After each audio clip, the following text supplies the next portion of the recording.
Bonjour à tous, donc une nouvelle vidéo sur les matrices. Oui, j'ai la voix un petit peu. Je vais bien, mais j'ai juste la voix fatiguée. Donc une nouvelle vidéo sur les matrices. Maintenant, on va parler de matrices inverses. Ça, j'en ai déjà touché un petit mot hein, pour ceux qui ont écouté le tuto sur la calculatrice, mais j'ai pas du tout expliqué ce que c'était. Alors déjà, juste rapidement, je rappelle ce qu'est l'inverse dans le sens commun, c'est-à-dire pour l'instant pour vous, quoi.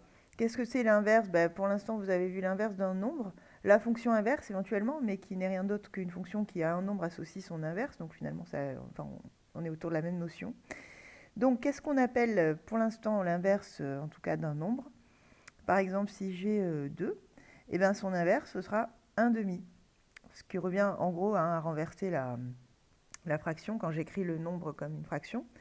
Et comment je peux reconnaître son inverse? Eh ben, quand je multiplie le nombre par son inverse, j'obtiens toujours 1.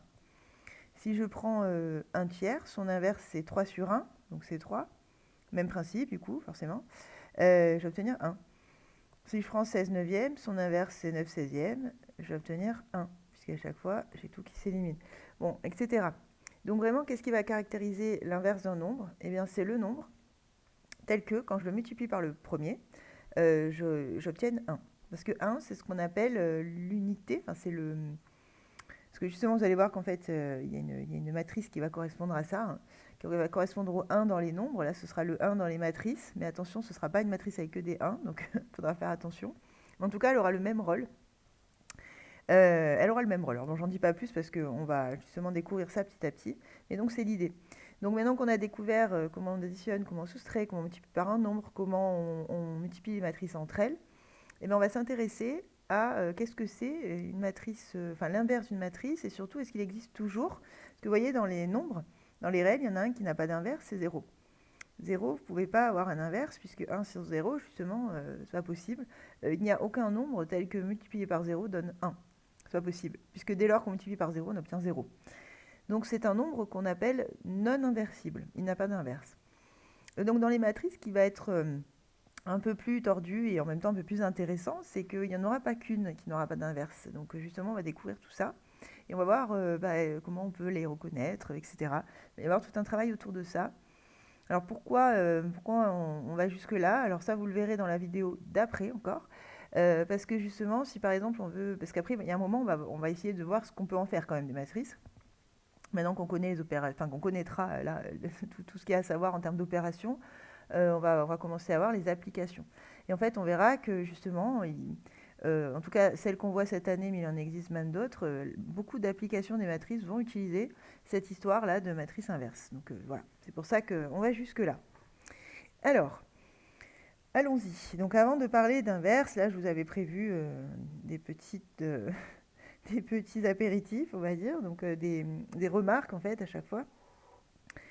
Donc là, on vous demandait simplement d'exécuter les multiplications. Donc ça va être l'occasion en même temps de revoir aussi, encore une fois, comment on le fait. Donc je rappelle que la première colonne, vous lisez à chaque fois les... Pardon, excusez-moi. Pour la première matrice, vous lisez à chaque fois les coefficients en ligne. Et pour la deuxième matrice, vous lisez les coefficients en colonne. Et à chaque fois, on va multiplier une ligne par une colonne. Quand c'est la première ligne avec la première colonne, j'écris le résultat sur première ligne, première colonne, etc. Donc, du coup, là, moins 2, 3, je multiplie avec 1, 0. Donc, je fais moins 2 fois 1, donc moins 2, plus 3 fois 0, c'est-à-dire moins 2.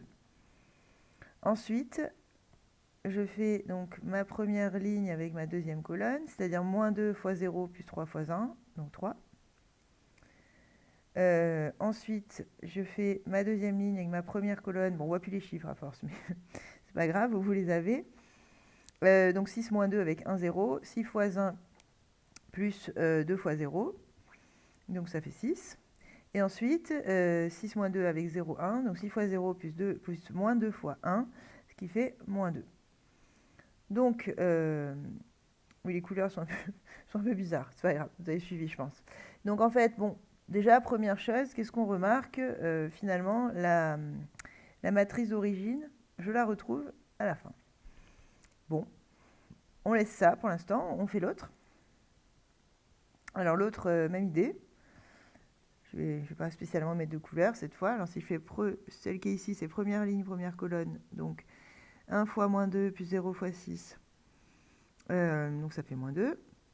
Ensuite, première ligne, deuxième colonne, 1 fois 3 plus 0 fois moins 2, ça fait 3. 0 fois moins 2 plus 1 fois 6, ça fait 6. Et 0 fois 3 plus 1 fois moins 2, ça fait moins 2.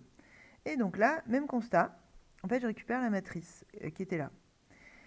Et je ne sais pas si vous avez remarqué, parce que je ne l'ai pas dit volontairement, mais la matrice par laquelle on a multiplié à chaque fois, c'est la même. La matrice, ce qu'on appelle une matrice diagonale, parce que en fait, c'est une matrice qui n'a des nombres différents de 0 que sur sa diagonale. Ce qu'on appelle la diagonale d'une matrice, bon, diagonale, vous comprenez le mot, je pense. Déjà, c'est sur une matrice carrée, hein, parce que sinon, on ne peut pas parler de... Enfin, on va avoir du mal à tirer une diagonale en suivant les nombres, je vous laisse essayer. Donc, sur une matrice carrée, et ce qu'on appelle la diagonale, j'ai déjà dit, c'est celle qui part d'en haut à gauche et qui descend jusqu'à en bas à droite. L'autre diagonale n'est jamais étudiée et du coup, on appelle ça la diagonale, celle qui part donc d'en haut à droite et d'en haut à gauche, pardon, donc ça, hein, et qui arrive en bas à droite. Je vais y arriver. Donc c'est une matrice diagonale, c'est-à-dire que donc, tous les nombres sont égaux à 0, tous ces coefficients sont égaux à 0, sauf ceux éventuellement de la diagonale qui valent ici 1. Voilà, donc celle-là de matrice, visiblement, bon, en tout cas pour cet exemple-là, peut-être ça ne marche pas pour tous, mais en fait si, je vous laisse essayer.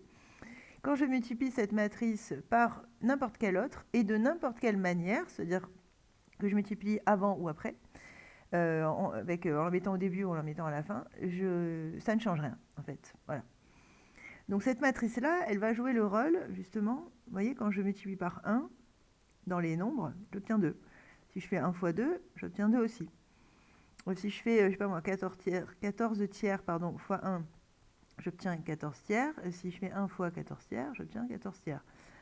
Donc en fait, vous voyez, ce nombre-là, le 1, il a justement ce rôle-là. C'est le rôle finalement du neutre, dans la mesure où... Qu'est-ce qu'on entend par là? Ça veut dire que même si je décide de multiplier par ce nombre-là, ça ne change rien. En fait, il va pas faire évoluer la situation quand on le multiplie. Oui, c'est comme si on ne multipliait pas. Voilà.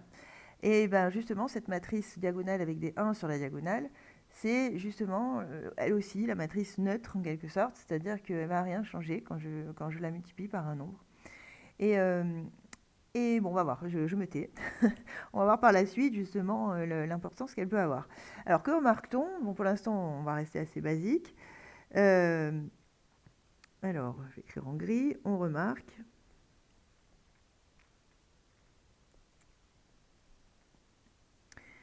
que la matrice, alors on va l'appeler A, que la matrice A reste inchangée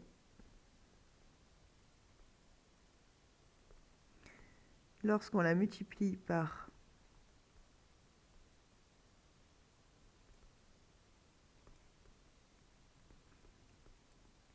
donc cette fameuse matrice diagonale à gauche ou à droite.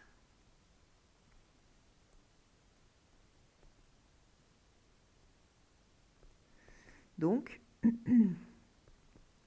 donc la fameuse matrice semble ne pas avoir d'effet. On va le dire comme ça. Dans la multiplication, en tout cas. Après, si on additionne, c'est autre chose. Alors bien sûr, là, on peut faire dans les deux sens parce que j'ai pris deux matrices carrées à chaque fois de 2. Hein. Évidemment, il pourrait y avoir des problèmes de dimension. Bon, dans ce cas-là, on en reparlera plus tard, mais forcément, on ne peut pas le faire dans les deux sens. En tout cas, du moment où j'ai bien une matrice carrée, je peux le faire dans les deux sens. Alors, justement, cette matrice, elle va porter un nom, puisque vous commencez à comprendre hein, qu'elle a un rôle, en tout cas, elle a un rôle particulier. En fait, ce qu'on va appeler la matrice identité. En maths, quand on parle d'identité, ça veut dire c'est quelque chose qui ne change rien. Voilà. Par exemple, la fonction identité, même si on vous avait jamais dit que ça s'appelait comme ça, mais vous l'avez déjà rencontré, c'est la fonction f de x égale x, c'est-à-dire celle qui prend un nombre et qui renvoie le même. Voilà. Si je prends entre guillemets le nombre identité, alors c'est pas comme ça qu'on l'appelle en vrai en maths, mais c'est pas grave, c'est le même rôle. Ce serait le 1 justement que j'ai dit tout à l'heure. Et donc chez les matrices, ça va être cette fameuse matrice qui n'a pas que des 1, mais qui a sur sa diagonale que des 1 et des 0 ailleurs. Voilà. Et donc cette matrice, on va l'appeler I comme identité. Elle est carrée, ça vous l'avez compris, je pense. En revanche, là, l'exemple que je vous ai mis, c'était une matrice carrée d'ordre 2. On peut retrouver la même à tous les ordres. C'est-à-dire, ce que je suis en train de dire, je vais le préciser là, c'est-à-dire que si je prends, par exemple, celle-là, on va essayer de mettre bien tous les zéros. Voilà, elle est carrée d'ordre 4 avec que des 1 sur la diagonale, des 0 ailleurs. C'est bien une matrice identité aussi. C'est-à-dire que si je fais des multiplications avec celle-là, bon, évidemment en faisant attention aux dimensions, puisque là je ne pourrais pas faire les mêmes multiplications que tout à l'heure, mais du moment où je multiplie par cette matrice-là, que ce soit à gauche ou à droite, j'obtiendrai la même matrice que la matrice de départ que j'avais multipliée. Voilà, c'est une matrice identité. Alors pour les différencier, du coup celle-là on l'appelle I aussi, mais I4. Celle qu'on avait tout à l'heure, là, on l'appelle I2. Donc en fait, on met à côté un petit indice qui permet de savoir de quelle identité on parle. Est-ce qu'on parle de l'ordre 2, de l'ordre 3, l'ordre 4, etc. Et donc si on généralise, ça va être IN. Donc IN désigne là... Alors il y a eu un petit décalage dans les pointillés là. Bon, normalement, évidemment, on écrit là à droite et du coup, les pointillés qui sont en dessous ne servent à rien. Mais bon, c'est pas grave. Donc la matrice carrée d'ordre n, puisque c'est bien une matrice carrée, qui contient des 1 sur la diagonale, enfin sur sa diagonale. J'espère que vous avez tous bien compris ce que j'appelle diagonale, parce que ça, je ne crois pas qu'on ait écrit la définition, et des 0 ailleurs. Et donc justement, propriété, en fait, on généralise ce qu'on a vu sur l'exemple. On ne le démontrera pas, mais ça se démontre, bien sûr. Hein. Mais là, bon, je pense qu'on a compris l'idée. A fois IN égale A, et IN fois A, c'est-à-dire que même si je le fais dans l'autre sens, ça fait A aussi. Je ne sais pas si on voit bien avec le gris, là, j'ai peut-être changé de couleur. Bon, en tout cas, je pense que là, ça va. A fois IN égale A, IN fois A égale A. Donc c'est exactement ce qu'on a fait, nous on l'a fait avec I2. Voilà, mais sinon, c'est la même chose. Donc en fait, cette histoire-là, ça se généralise à tous les ordres. Voilà. Et comme j'ai fait dans les deux sens, j'ai bien pris une matrice carrée d'ordre n, hein, bien sûr. Voilà. Et d'ailleurs, cette histoire parce que c'est pas clair là ce que je suis en train de dire. Si par exemple je décide de multiplier I2, donc la même que tout à l'heure, mais au lieu de... Comment je pourrais... voilà, admettons que je veuille la multiplier par ça, par une matrice comme ça. Je peux, puisque j'ai bien autant de colonnes ici que de lignes sur celle-là. Mais par contre, si je n'ai pas une matrice carrée avec elle, la multiplication sera possible. Mais là, évidemment, je ne vais pas avoir l'identité, c'est-à-dire que je ne vais pas récupérer la matrice de départ. Puisque le fait de multiplier par une matrice 2, 2, déjà, ça va m'enlever une ligne par rapport à la matrice de départ. Donc clairement, je peux pas. C'est un problème de dimension même. Hein. Je suis sûre de ne pas retrouver la matrice de départ. Donc là, qu'est-ce qui se passe quand je fais une multiplication comme ça ? En fait, on va retrouver un morceau de la matrice de départ. Puisque quand je fais 1, 2 par 1, 0, ça fait 1. 1, 2 par 0, 1, ça fait 2. 3, 4 par 1, 0, ça fait 3. 3, 4 par 0, 1, ça fait 4. Et c'est tout, parce qu'après, je n'ai pas une troisième colonne. Donc, vous voyez, ça ne fait pas l'identité, je ne récupère pas la matrice de départ. En revanche, on sent quand même ce phénomène, même dans une dimension qui n'est pas la bonne, puisque on garde quand même une partie intacte. Voilà, donc en gros, ce que je veux bien, là où je veux bien insister, c'est que ce qu'on a remarqué fonctionne bien à tous les ordres, mais quand même à condition de rester sur des matrices carrées. Hein. Voilà, parce que sinon, oui, il se passe des choses intéressantes aussi, mais ce n'est pas tout à fait une identité, ce n'est pas tout à fait un retour à la matrice de départ. Alors, activité 2. Donc, voyons où on veut nous amener avec ça. Donc là, en gros, on a déterminé quel était l'équivalent du 1 dans les nombres, mais chez les matrices. Maintenant, on vous demande d'exécuter les multiplications suivantes. Alors bon, ok, on s'exécute. On ne nous dit pas trop pourquoi. Alors, première colonne, pardon. Donc, moins 2 fois 1 plus 3 fois 1, ça fait 1. Ensuite, avec la deuxième colonne, moins 2 fois 3 plus 3 fois 2, ça fait 0. Ensuite, deuxième ligne, première colonne, 1 fois 1 plus moins 1 fois 1, ça fait 0. Et deuxième ligne, deuxième colonne, pardon, 1 fois 3 plus moins 1 fois 2, ça fait 1. Ah, tiens, on retombe encore sur celle-là. Bon, très bien. Donc en fait, j'obtiens I2. Maintenant, je recommence, mais dans l'autre sens. C'est-à-dire que je prends mes deux matrices. Comme elles sont carrées, je peux les multiplier dans les deux sens.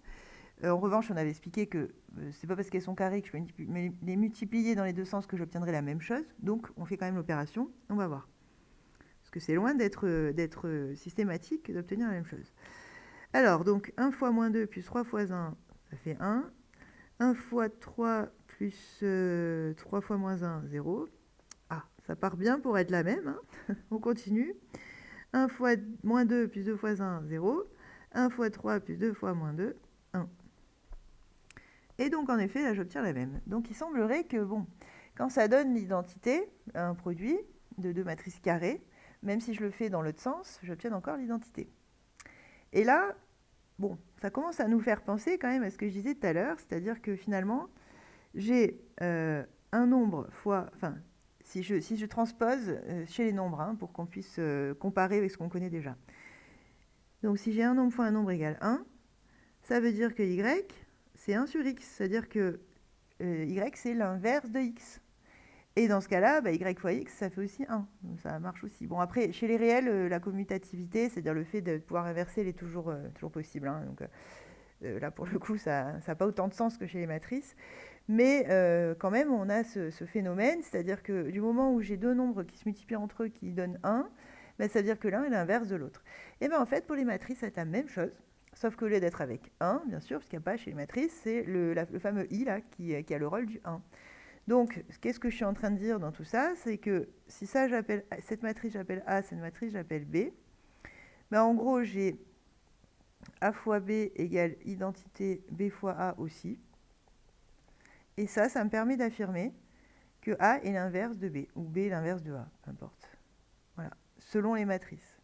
Donc c'est ça ça veut dire ça en fait. Pour une matrice, être l'inverse d'une autre, c'est que quand je vais multiplier les deux, je vais récupérer l'identité, c'est-à-dire cette matrice 1, 1, 0, 0 là. Voilà. Enfin 1, 0, 1, 0, 0, 1 plutôt, si je la lis correctement. Voilà, donc en gros, c'est ça qu'on va écrire juste après. Hein. Là, je prends un petit peu d'avance, mais parce que je profite sur l'exemple de donner un peu de sens à ce qu'on va écrire. Alors, que remarque-t-on on obtient l'identité I2, quel que soit l'ordre de multiplication, on va dire ça. On obtient l'identité I2, quel que soit l'ordre de multiplication.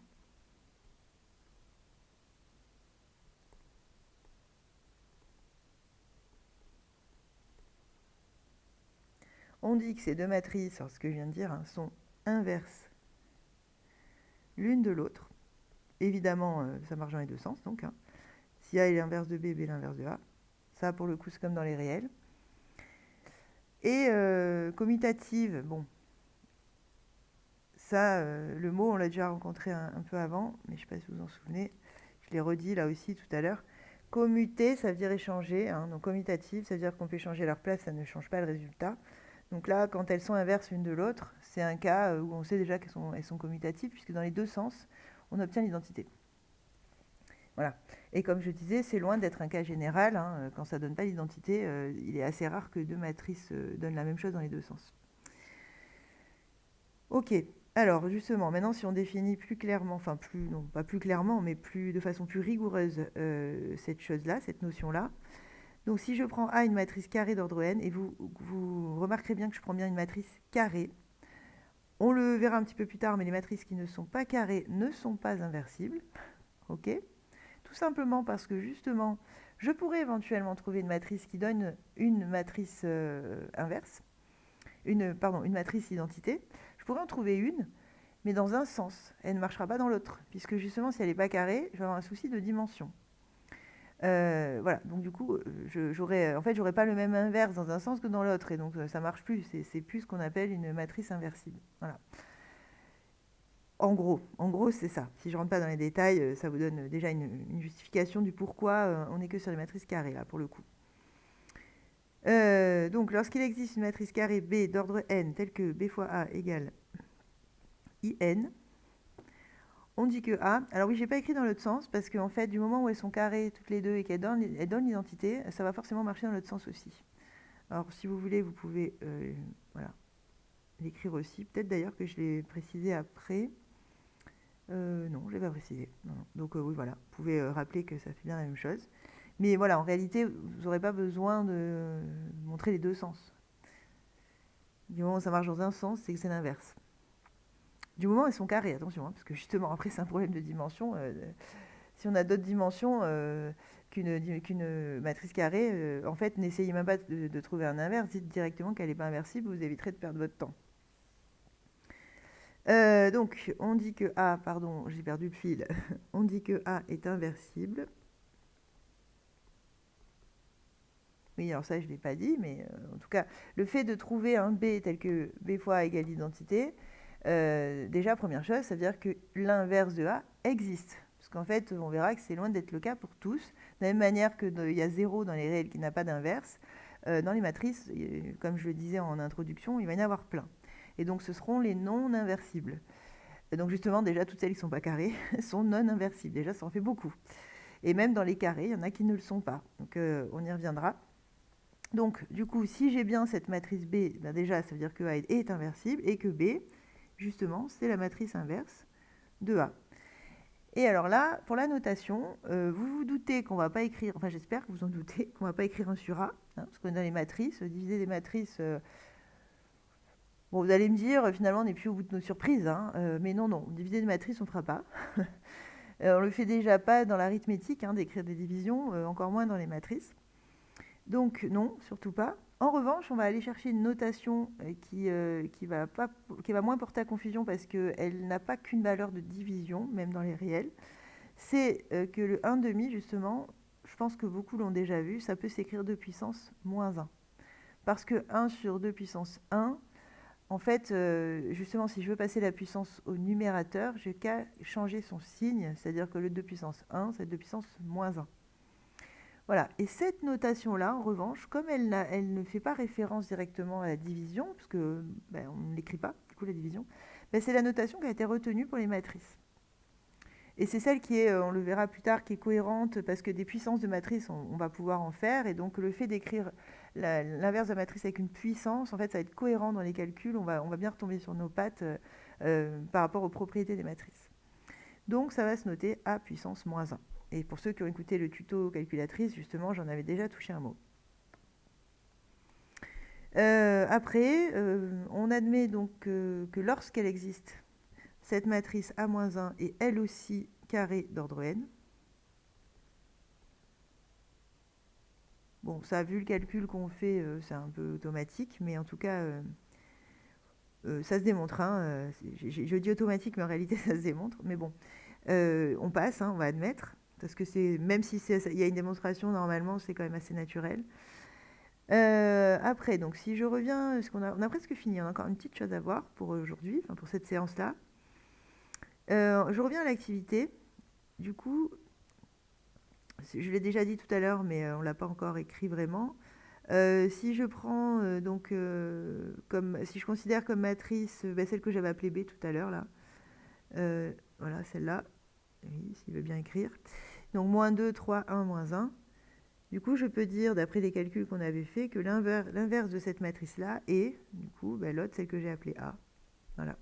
On note donc puissance moins 1. Vous voyez, ça peut se mettre directement, même si vous n'avez pas donné un nom à la matrice. J'écris ma matrice et je mets puissance moins 1. Égale 1, 3, 1, 2. Voilà. Sur l'exemple, ça donne ça. Donc maintenant, on va avoir des petits moins 1 de temps en temps en puissance qui vont apparaître assez souvent. Voilà. Et donc pour terminer, et c'est une propriété qui n'est pas des moindres parce qu'elle va nous servir assez régulièrement, c'est justement comment on va reconnaître une matrice qui est inversible. Parce que si à chaque fois il faut trouver l'inverse, c'est quand même pas facile. Alors, il existe ce qu'on appelle des critères d'inversibilité, c'est-à-dire des choses qui vont nous permettre de savoir si c'est inversible ou pas. Il en existe pour à peu près... Enfin, après, pour des ordres qui sont grands, ça devient compliqué à faire à la main. Mais disons, pour les ordres 2, 3, 4, ça peut encore se faire à la main. Celui qui est au programme de terminale en maths experte, c'est celui d'ordre 2. C'est pas que les autres sont difficiles, mais bon, voilà, je pense qu'ils n'ont pas voulu trop alourdir. Mais sachez que ça existe aussi pour l'ordre 3 et supérieur. Donc pour l'ordre 2, c'est assez facile. Une matrice d'ordre 2, en gros, elle va être inversible à condition que ses colonnes ne soient pas proportionnelles, ni ses lignes. Je m'explique. Par exemple, si je prends voilà, 2, 3, 4, 6, ben celle-là, je sais qu'elle n'est pas inversible. Parce que 2, 3, si je multiplie par 2, j'obtiens la deuxième ligne. Donc ça ne sera pas inversible. Alors je ne peux pas exactement vous expliquer pourquoi. Hein, là, on rentrerait dans des choses assez compliquées.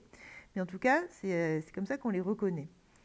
Pareil aussi pour les colonnes. Enfin, d'ailleurs, là, j'aurais pu le voir en colonne aussi en me disant bah, de 2 à 3, je multiplie par 1,5 et de 4 à 6 aussi. Hein. C'est-à-dire qu'en gros, quand la matrice constitue matrice d'ordre 2, parce qu'après, l'ordre 3, c'est un peu plus compliqué à expliquer comme ça. Ça sera plus fin que ça. Mais pour la matrice d'ordre 2, c'est assez simple. En gros, si elle constitue un tableau de proportionnalité, ça veut dire qu'elle n'est pas inversible. Je ne pourrais pas trouver d'inverse. Je peux toujours chercher, je ne trouverai pas. Voilà. Donc, soit vous arrivez à voir le coefficient, là, comme je viens de le dire, mais bon, c'est pas très facile à rédiger, il y a mieux. Soit on va aller chercher ce qu'on appelle le déterminant de la matrice. Alors là, justement, sur une 2-2, c'est assez facile. Comment, dans un tableau de proportionnalité 2-2, on vérifie qu'on a proportionnalité? Ben, une des manières de faire, en tout cas, ce n'est pas la seule, mais c'est de vérifier l'égalité des produits en croix. C'est-à-dire ça fois ça, est-ce que c'est égal à ça fois ça? Donc en gros, si j'ai ici AA' et là BB', ben, je vais faire AB' moins A'B et voir est-ce que c'est égal à 0 ou pas. C'est quelque chose qui devrait vous rappeler, ça devrait, le critère de collinéarité des vecteurs. Parce que justement, les vecteurs sont de dimension 2, donc on a bien deux lignes et une colonne. Si je mets les deux vecteurs dans un même tableau, j'obtiens une matrice de 2. Hein. Et donc quand je veux savoir si des vecteurs sont collinéaires ou non, ben justement, je veux savoir si leurs coordonnées sont proportionnelles ou pas. Donc je veux savoir si ça forme un tableau proportionnel ou pas. C'est exactement la même chose là, que pour les matrices, sauf que les matrices, c'est plus élargi, puisque ça ne correspond pas forcément à deux vecteurs, ça peut être plein de choses. Donc voilà, qu'est-ce qu'on va utiliser? Ben, finalement, ce qu'on appelle le déterminant, qui est aussi un critère de collinarité pour les vecteurs. Donc, comment on va résumer ça dans notre propriété? Donc, une matrice carrée A égale, donc bon, j'ai réécrit les coefficients, d'ordre 2 est inversible si et seulement si son déterminant, alors ce mot-là, pour ceux qui feront des maths dans le supérieur, vous en entendrez souvent parler, donc autant commencer à s'y faire. Donc, c'est seulement si son déterminant, à ne pas mélanger avec discriminant, qui n'est pas la même chose. Discriminant, c'est un critère pour le nombre des racines d'ordre 2, pour les polynômes d'ordre 2, de degré 2 d'ailleurs, pardon. Là, on est sur le déterminant, hein, qui va justement nous aider à déterminer si la matrice est inversible ou pas. Donc, déterminant A11 fois A22. Donc, vous voyez, je fais le premier produit en croix, A11, A22. Je voudrais voir s'il est égal à l'autre. Donc, en fait, je vais faire la soustraction. Et après, ce qui m'intéressera, c'est est-ce que j'obtiens 0 ou pas. Voilà. Parce que si j'obtiens 0, ça veut dire que les deux produits en croix sont égaux. S'ils sont égaux, c'est qu'il y a proportionnalité. Je vous renvoie à vos cours de collège. Hein. Et s'il y a proportionnalité, ben justement, la matrice ne peut pas avoir d'inverse. Voilà, pour les matrices de 2, en fait, ça s'explique assez bien avec la proportionnalité. C'est pour ça que on s'en tient là, à ça. Parce qu'à partir de l'ordre 3, ce n'est pas juste une question de proportionnalité, malheureusement. Même si il y a des calculs tout à fait faisables, je pourrais vous montrer éventuellement, mais vous êtes capable de le faire. Hein. C'est simplement que ça devient vraiment magique. Quoi. Déjà là, on ne peut pas vraiment vous expliquer l'histoire de la proportionnalité, mais alors sur l'ordre 3, encore moins. Donc, dans ce cas, du coup, justement, alors ce truc-là, pardon, j'ai pas fini. Il faut qu'il soit différent de 0, hein, si on veut que la matrice soit inversible, puisque justement, je disais quand elle est égale à 0, elle est pas inversible. Et tant qu'on y est, on va lui donner une notation à ce machin-là. Je ne l'avais pas forcément prévu, mais c'est bien de l'écrire. On note det, donc comme déterminant, det de A égale justement A11, A22 moins A21, A12. Je vous rassure, vous ne serez pas obligé d'écrire la formule. Par contre, rappelez-vous que c'est la différence des produits en croix. Et dans le bon ordre, hein, en commençant par A11. Sinon, vous aurez une erreur de signe. Ok, donc on note, c'est bon. Et alors voilà, quand on connaît le déterminant de la matrice, l'avantage en 2,2, là aussi, ça existe aussi d'ordre 3 et supérieur, mais ça devient donc là aussi nettement plus compliqué à partir de l'ordre 3, donc on s'en tient à l'ordre 2. Mais en tout cas, du moment où vous connaissez votre déterminant, et ben en fait, on va avoir une formule qui va nous permettre d'obtenir directement, justement, la matrice inverse. Voilà. Donc c'est assez pratique et voilà, parce que sinon on peut le faire en fait avec un espèce de système, on le verra peut-être en exercice. On peut s'en sortir sans cette formule, mais c'est nettement plus long. Voilà. Et plus source d'erreur. Donc la formule, bon là elle sort du chapeau, je suis désolée, je ne l'ai pas démontré. On peut le démontrer, cela dit, c'est pas très difficile. Donc là je vous l'écris, je peux éventuellement vous expliquer pourquoi elle marche. Après, bon, je ne vais pas non plus trop rentrer dans les détails. Donc moins de 1 à 1, 1. Voilà. Donc en gros, pour obtenir votre matrice inverse, il vous faut votre déterminant. Donc évidemment, première chose, on calcule le déterminant. S'il est non nul, et là vous voyez, justement, s'il est nul, ça ne fonctionne pas. 1 sur 0, ça n'a pas de problème. Donc s'il est nul, vous verrez assez vite, quand vous connaissez votre formule, que justement votre matrice n'est pas inversible. Et s'il est non nul, donc 1 sur déterminant. Et ensuite, dans la matrice, finalement, qu'est-ce qui s'est passé? A12 et A21, ils n'ont pas changé de place, mais ils ont changé de signe. Vous voyez qu'on a mis un moins. Et après, A11, A22, donc les coefficients diagonaux, eux, ont échangé leur place. Voilà. Et là, on obtient notre matrice inverse. Alors, comment on peut montrer que ça fonctionne? En fait, il suffit de refaire le calcul, A à moins 1, et de montrer que ça marche. Donc, je vous l'écris, après, je vous laisserai faire ça tranquillement. Ça se fait facilement, c'est pas, faut juste prendre le temps de poser les choses. A de 2. Et donc, si je multiplie par 1 sur déterminant, alors ce que je vais faire, c'est que 1 sur déterminant, je vais l'écrire dedans. Parce que rappelez-vous, 1 sur déterminant, c'est un nombre. Donc, si je multiplie la matrice par le nombre, ça veut dire que chaque coefficient est multiplié par 1 sur le déterminant. Donc, je peux aussi l'écrire comme ça. Bon, A moins 1. Donc, moins 1 sur déterminant de A à 1, 2. Moins 1 sur déterminant de A à 2, 1. Et 1 sur déterminant de A à 2, 2. Voilà. Et donc, en fait, après, il faut faire le produit, faire les multiplications. Et vous allez voir que ça fonctionne parce qu'en fait, ce qui se passe, c'est que vous allez retrouver en numérateur à chaque fois le déterminant. Enfin, sur la diagonale, vous allez retrouver déterminant sur déterminant, donc ça va faire 1. Vous allez récupérer votre diagonale 1, 1. Et les deux autres, ils vont s'annuler. Parce qu'en fait, vous allez voir, enfin, essayez, c'est pas, vous obtenez un produit, le même produit en positif, en négatif, et donc ça s'élimine. Et donc vous retrouvez bien, quand vous multipliez A par A-1, l'identité. Donc en effet, la formule fonctionne. Alors là, je ne vous ai pas montré comment on a obtenu la formule. Ça se fait aussi avec une résolution de système, en fait. Mais bon, voilà, je pense que j'en ai assez dit. De toute façon, il y a un moment, il faut la connaître. Donc c'est bien de comprendre d'où ça vient, mais il faut aussi l'apprendre. Donc je vous invite à apprendre ça pour ne pas avoir de soucis là-dessus. Et si en plus, bon, vous comprenez un petit peu d'où ça vient, tant mieux. Mais on aura un exercice justement, si je me rappelle bien dans la fiche, où on essaiera de chercher une matrice inverse sans avoir la formule. Voilà. Et puis en ordre 3, il faudra se débrouiller sans. Si jamais on vous pose la question, il faudra se débrouiller. Alors on verra de toute façon. Mais en ordre 3, c'est assez rare au niveau de la terminale qu'on vous demande de déterminer l'inverse, parce que ça fait vraiment beaucoup de calculs. Donc si on vous le demande, on vous aura aidé. C'est-à-dire qu'il y aura une partie qui aura déjà été faite, ou alors on vous demandera qu'une partie. Enfin, on verra ça en exercice. Voilà, en tout cas, ce qu'il y a à savoir donc, sur les matrices inverses au programme de Math Expert.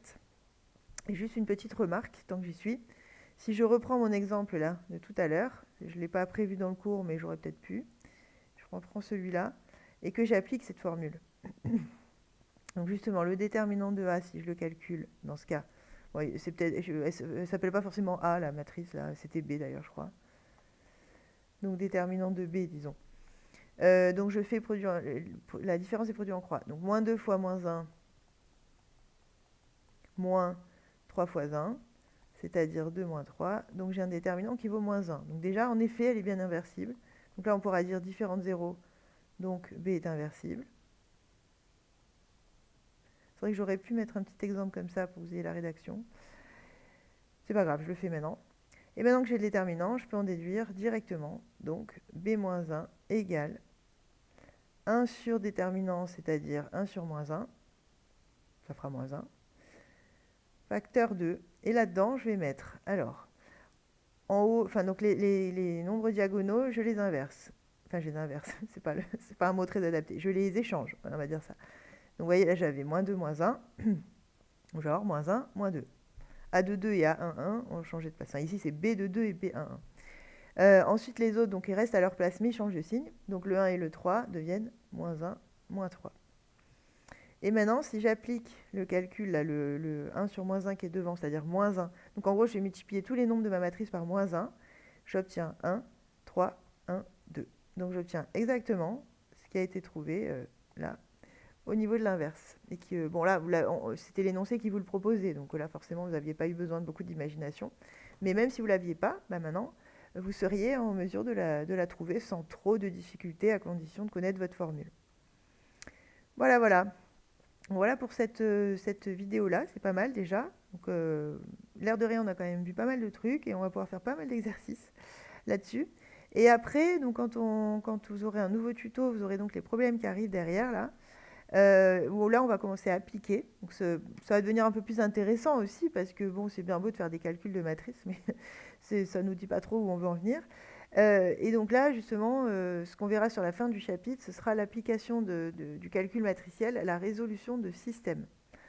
Donc, en fait, ça va devenir un outil pour résoudre des systèmes de façon assez efficace. Bon, pour l'ordre 2, ça se fera du coup assez facilement à la main. À partir de l'ordre 3, on aura quand même régulièrement besoin de la calculatrice, puisque en fait, on va utiliser les inverses, et comme vous venez de le comprendre, les inverses pour l'ordre 3, bon, en gros, on va souvent passer par la calculatrice. Voilà. Donc tout ça devrait bien se passer. Bon, bah maintenant, je vous invite à faire donc les exercices qui sont prévus au planning pour voir si tout ça, c'est assez clair, que c'est bien intégré, voir ce qu'on peut vous demander là-dessus. Parce que vous allez voir qu'il y a pas mal de choses, des types d'exercices qui ne sont pas dans le cours. Hein, donc faites bien les exercices sérieusement, parce que vous êtes loin d'avoir tout vu en fait là. Hein. Là, vous avez vu la base de la notion. Maintenant, comment elle peut s'articuler dans les exercices, jusqu'où on peut aller dans ce qu'on vous demande. Vraiment, il faut que vous fassiez des exercices pour le voir. Et l'air de rien, il y a quand même un certain nombre à faire. D'intéressant, je veux dire, pas forcément là dans le planning, mais il y a du travail, quoi, c'est ça que je veux dire, avant de passer donc aux applications qu'on verra prochainement. Voilà, bon courage à tous, à très bientôt sûrement pour beaucoup d'entre vous.